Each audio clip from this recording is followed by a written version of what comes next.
පසුගියදා නිමාව දුටු දෙරන් රේම්ස්ටා අවසන් මහා තරගය පිළිබඳව සමාජ මාධ්‍ය තුල නම් තවමත් උණුසුම් මාතෘකාවක් තමයි අවසන් මහා තරගයේදී අනුපම ගුණතිලක දෙවන ස්ථානයට පත්වීම.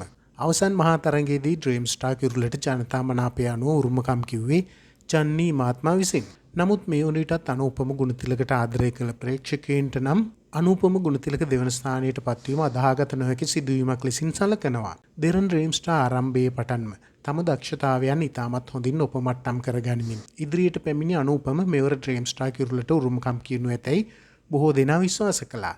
ඒ අනුපම සතු මනා ගායන හැකියාව මෙන්ම ප්‍රසංග වේදිකාවට ගැලපෙන ලෙස ඉදිරිපත් කිරීමේ හැකියාවත් ගීත තෝරා ගැනීමත් වෙනුත් අනුපම ඉදිරියෙන් සිටි බවත් අනුපමට ආදරය කළ රසික පිරිස් තවමත් විශ්වාස කරනවා. නමුත් අප නම් විශ්වාස කරන්නේ අවසන් මහා තරගයේදී ගායන හැකියාව වගේම වාසනා ගුණයත් කිරුළට උරුමකම් කියූ ජන්නී සතුව තිබූ බවක්. කෙසේ වෙතත් මේ වන විට සියල්ලම සිදු වී අවසන්. ඒ නිසාම අනුපමට ආදරය කරන රසික පිරිස් බලාපොරොත්තු වන ආකාරයෙන්ම ඉදිරි අනාගතයේ සාර්ථක කර ගැනීමට අනුපමට හැකියාව ලැබේවායි අපිත් ප්‍රාර්ථනා කරන්නෙමු.